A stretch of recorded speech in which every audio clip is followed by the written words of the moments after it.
नमस्कार, मैं सुनील पांडे और आप देख रहे हैं WPT न्यूज 24। इसके पहले जो स्क्रीन में वीडियो चल रही थी और आप देख रहे थे, जहां पे छात्र छात्राएं लगातार आंदोलन कर रहे हैं। आंदोलन किस बात का? आंदोलन इस बात का कि कृपया हमारा पेपर ले लिया जाए।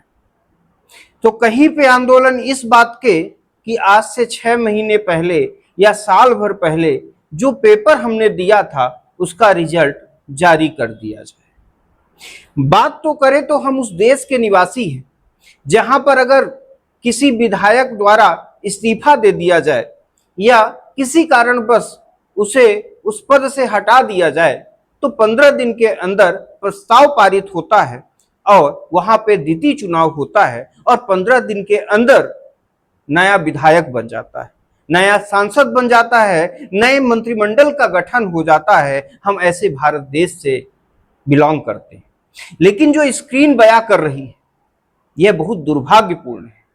ये स्क्रीन में हमारे देश के नौजवान, हमारे देश के युवा अपने ही परिश्रम के फल का इंतजार करते करते आज सड़क पर आ गए। आज सड़क पर आकर गुहार लगा रहे हैं कि महोदय हमारे रिजल्ट को जारी कर दिया जाए, हमारे परीक्षा के परिणाम को जारी कर दिया जाए। और कुछ बच्चे तो ऐसे हैं जो 4 साल से 3 साल से एक ही कोर्स को कर रहे हैं, लेकिन उनका आज तक एग्जाम नहीं लिया गया। इसमें कुछ बच्चे ऐसे हैं जो मेडिकल के स्टूडेंट्स हैं, जो BSc नर्सिंग, MSc नर्सिंग के स्टूडेंट्स हैं, जो आने वाले टाइम पर किसी अस्पताल में मरीजों को, जिन्हें देवता कहा जाता है, उस देवता का स्थान लेने वाले हैं। लेकिन आज वो देवता खुद रोड पर जाकर और इस सरकार से निवेदन कर रहे हैं, सरकार हमारा पेपर करवा दो। हम 4-4 साल से एक ही ईयर में पड़े हुए हैं, लेकिन धन्य है हमारे देश की, हमारे प्रदेश की सरकार जो इन बच्चों की गुहार को सुनने के लिए तैयार नहीं। लेकिन सवाल सीधे सत्ता से, अगर आपका विधायक, आपका सांसद, आपका कोई मंत्री पद लगातार 4 साल से 3 साल से खाली होता तो क्या आप इसी प्रकार से उदासीनता दिखाते?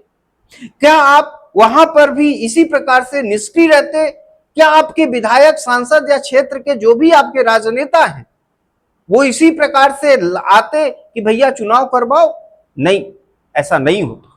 उस टाइम पर 1 महीने के अंदर सदन में प्रस्ताव भी पास होता, सदन में प्रस्ताव होने के बाद चुनाव की डेट भी आती और चुनाव के डेट आने के बाद चुनाव भी होता और चुनाव के बाद 15 दिन के अंदर या 5 दिन के अंदर, कुछ चुनाव अभी हुए हैं जिसमें 5 दिन के अंदर परिणाम घोषित कर दिया जाता है। तो भारत देश की सरकार या मध्य प्रदेश की सरकार से आज सीधे इन बच्चों के माध्यम से मैं पूछना चाहता हूं कि आखिर इनका गुनाह क्या है? क्या भारत देश की सरकार, मध्य प्रदेश की सरकार यही चाहती है कि ये बच्चे अनपढ़ रहें? ये बच्चे 4 साल का कोर्स है, 8-8 साल से 10-10 साल से उसी कोर्स के पीछे उनका पेपर नहीं हो रहा है, तो क्या ये बच्चे अनपढ़ पड़े रहें? यही सरकार की मंशा है और आशा करते हैं। और इन बच्चों से भी हम जानने का प्रयास करेंगे उनके ऊपर क्या बीत रही है और क्या कुछ प्रयास कर रही है इस प्रदेश की, इस देश की जनता। तब तक हमारे साथ बने रहिए। धन्यवाद।